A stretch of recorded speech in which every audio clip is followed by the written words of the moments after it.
कौन था अमर सिंह चमकीला और क्या थी उसकी कहानी।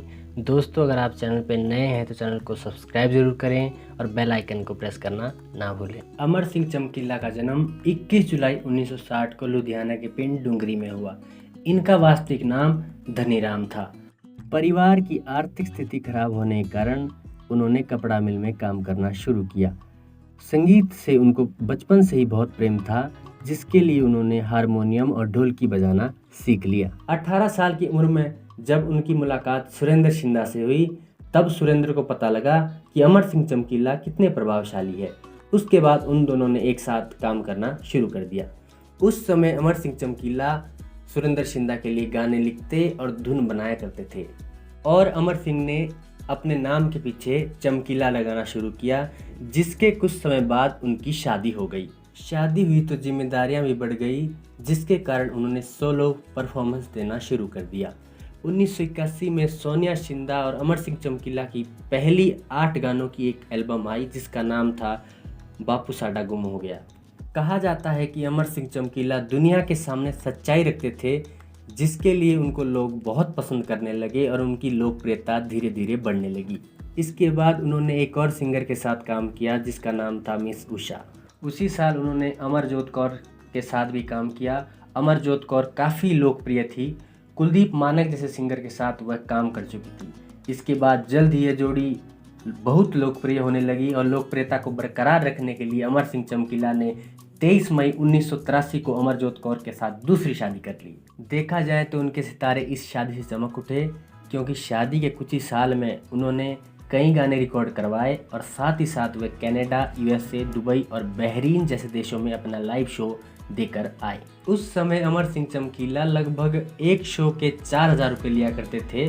पंजाब में अक्सर उनकी परफॉर्मेंस अखाड़ों में हुआ करती थी, जहां वो अपने लिखे गानों को रिकॉर्ड करने से पहले लोगों को सुनाया करते थे। इसके अलावा वह दूसरे सिंगर्स के लिए भी गाने लिखा करते थे, जिसमें सुरेंद्र शिंदा, जगमोहन कौर, के.एस. कुन्नर जैसे नाम शामिल है। 80 के दशक में जब अमिताभ बच्चन का नाम हिंदी सिनेमा में छा चुका था, तो उनके शो देश विदेश में हो रहे थे। कनाडा में उनका एक शो हुआ और शो बहुत हाउसफुल हुआ, तो आयोजकों को 137 कुर्सियां अलग से लगानी पड़ी। उसी हफ्ते जब अमर सिंह चमकीला का उसी हॉल में शो हुआ, तो आयोजकों ने 1024 कुर्सियां अलग से लगाई। दोस्तों, इससे पता चलता है कि अमर सिंह चमकीला की लोकप्रियता देश में ही नहीं बल्कि विदेश में भी थी। वह अब तक के पंजाब में सबसे अच्छे लाइव परफॉर्मर में से जाने जाते थे। उनकी बुकिंग महीने के दिनों के हिसाब से हुआ करती थी।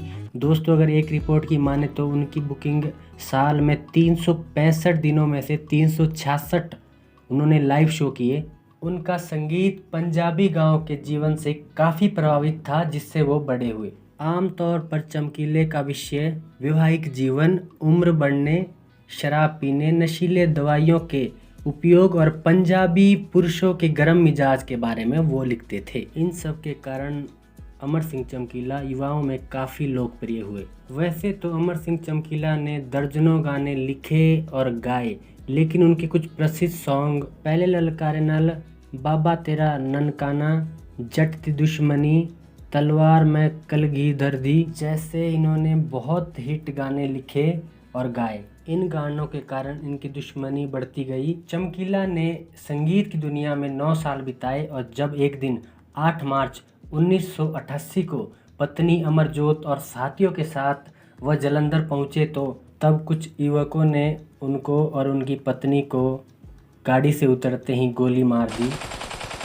दोस्तों, पंजाब इंडस्ट्री का वो स्टार जिसने दर्जनों गाने लिखे और गाए, हमेशा हमेशा के लिए ख़त्म हो गया। और दोस्तों, आश्चर्य की बात यह है कि अभी तक इनके बारे में ना तो कोई एक भी FIR दर्ज की गई और ना ही इसमें पुलिस ने कोई अपनी दिलचस्पी दिखाई। आज तक भी इनकी हत्या का पता नहीं चल पाया है कि किसने की, क्यों की और किस लिए की। इनकी हत्या के कुछ कारण ये बताए जाते हैं कि पहला, चमकीला की मौत उग्रवादी या खालिस्तानियों के द्वारा करवाई गई। उनकी हत्या उनकी पहली पत्नी के द्वारा करवाई गई। तीसरा, अमर सिंह चमकीला की हत्या उनकी दूसरी पत्नी के घर वालों के द्वारा करवाई गई, क्योंकि वो उच्च जाति से थे और अमर सिंह चमकीला निम्न जाति से थे। चौथा और अंतिम कारण ये बताया जाता है कि पंजाब इंडस्ट्री में सारे स्टेज शो अमर सिंह चमकीला को मिला करते थे, जिस कारण सारे सिंगर्स ने मिलकर उनकी हत्या प्लान की। कारण जो भी रहा हो, लेकिन भारत और पंजाब ने एक बहुत बड़ा सिंगर खो दिया।